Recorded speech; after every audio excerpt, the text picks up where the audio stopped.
হলে তার প্রথম চিন্তা কতক্ষণ সে পুলিশ থেকে পালিয়ে থাকবে, কতক্ষণ সে প্রশাসন থেকে পালিয়ে থাকবে, কতক্ষণ কোর্ট কাছারি থেকে পালিয়ে থাকবে। সে মনে করে কোর্ট কাছারি মানে আমার জন্য একটা বিরাট বড় মার্ডেনসাম জিনিস, আমার জীবনের বুঝি সব যতটুকু সহায় সম্বল আছে কোর্টে যাওয়া মানে আমার সব শেষ। আমাদের দেশের মানুষের মাইন্ডসেট হচ্ছে যে কোনো একটা অপরাধ করার আগে কিংবা পরে তার পরিচিত কিংবা নাম করে একজন আইনজীবী শরণাপন্ন হওয়া। খুব বড় যারা হোয়াইট কালার যারা যারা অপরাধী তাদের জন্য কোনো অসুবিধা নেই, কারণ তাদের অ্যাক্সেস আছে টু এমিনেন্ট লয়ার্স। লিগাল এইডের মাধ্যমে যে সমস্ত আইনজীবীদেরকে নিয়োগ দেওয়া হয় এই সমস্ত মানুষকে প্রতিনিধিত্ব করার জন্য বাহাউদ্দিন খোকন সাহেব সুস্পষ্ট বলেছেন, অর্থ দিয়ে যে সমস্ত মানুষের এদের আইনি সেবা পাওয়া উচিত বলে তারা মনে করা হয়, আমাদের আর্থিক অপরতা হয়তো একটা কারণ হতে পারে, আমাদের মাইন্ডসেট একটা কারণ হতে পারে যে লিগাল এইডে আমরা ভালো লয়ার বলতে যারা বোঝাই তাদেরকে কিন্তু পাওয়া যায় না, বাস্তবতা মানতে হবে। যেমন একটা ডেটা দেখলেন আপনারা জেল অ্যাপিলে, এখানে মাননীয় বিচারপতিরা আছেন, অনেকেই আপনারা ক্রিমিনাল বেঞ্চের জুরিডিকশনে আছেন। এই জেল অ্যাপিলটা কতটুকু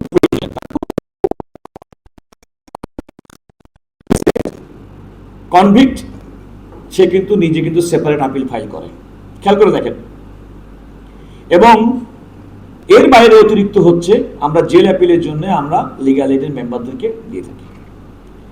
লিগাল এইডের এই কর্মসূচিটা সুপ্রিম কোর্টের আপিল বিভাগ পর্যন্ত সম্প্রসারিত, কিন্তু আমাদের দেশের প্রেক্ষাপটে যাদেরকে খুব টপ র্যাঙ্কিং লয়ার মনে করেন, আমার মনে হয় একটা উদাহরণ দেখাতে পারবেন না যেখানে আমাদের টপ র্যাঙ্কিং কোনো লয়ার লিগাল এইডের পক্ষে কিংবা কোনো ইনস্টিটিউটের পক্ষে থেকে তাকে আইনগত সহায়তা দিয়েছে।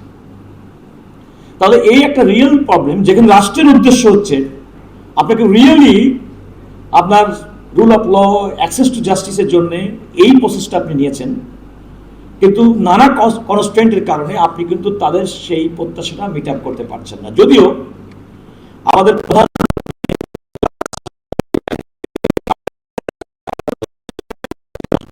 নিরপরাধ মানুষ কারাগারে কারান্তরীণ রয়েছেন, ভালো আইনজীবী অ্যাফোর্ড করতে পারেন না।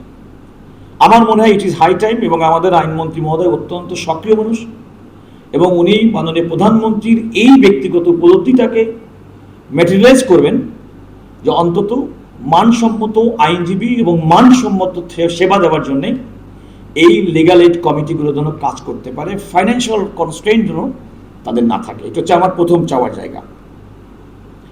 দুই নম্বর কথা হচ্ছে এই যে লিগাল এইড যে রাষ্ট্রের পক্ষ থেকে দেওয়া হয় এর কিন্তু তেমন প্রচারণা নেই। আমাদের দেশের মানুষের মাইন্ডসেট হচ্ছে যে কোনো একটা অপরাধ করার আগে কিংবা পরে তার পরিচিত কিংবা নাম করে একজন আইনজীবী শরণাপন্ন হওয়া। খুব বড় যারা হোয়াইট কালার যারা যারা অপরাধী তাদের জন্য কোনো অসুবিধা নেই, কারণ তাদের অ্যাক্সেস আছে টু এমিনেন্ট লয়ার্স।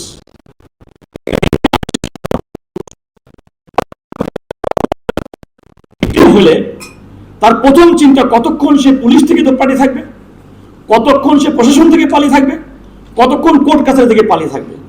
সে মনে করে কোর্ট কাছারি মানে আমার জন্য একটা বিরাট বড় মার্ডেনসাম জিনিস, আমার জীবনের বুঝি সব যতটুকু সহায় সম্বল আছে কোর্টে যাওয়া মানে আমার সব শেষ। এই জায়গাটা থেকে আমাদের অ্যাড্রেস করতে হবে যে না, আপনার সহায় সম্বল শেষ হওয়ার সুযোগ নেই, বরং রাষ্ট্র আপনার পাশে দাঁড়িয়েছে, আপনার আইনগতভাবে এই জায়গাটা রাষ্ট্র আপনাকে হেল্প করছে। এই ক্ষেত্রে ব্যাপক ভিত্তিক প্রচারণা, বিশেষ করে রুরাল এরিয়ার মধ্যে এই প্রচারণাটা নেই বলে আমার ধারণা, এবং আমি বিশ্বাস করি আমার ধারণাটা মিথ্যা না। আমার মনে হয় রাষ্ট্রের পক্ষ থেকে আমাদের সক্রিয় আইনমন্ত্রী সাহেবের কাছে অনুরোধ থাকবে, প্রচারণার বিষয়টিও আপনারা খেয়াল রাখবেন। এখন ডিজিটাল প্ল্যাটফর্মে এগুলো প্রচারণা করলে আমার মনে হয় যে এগুলো আমরা করতে পারি। এটা হচ্ছে সোফার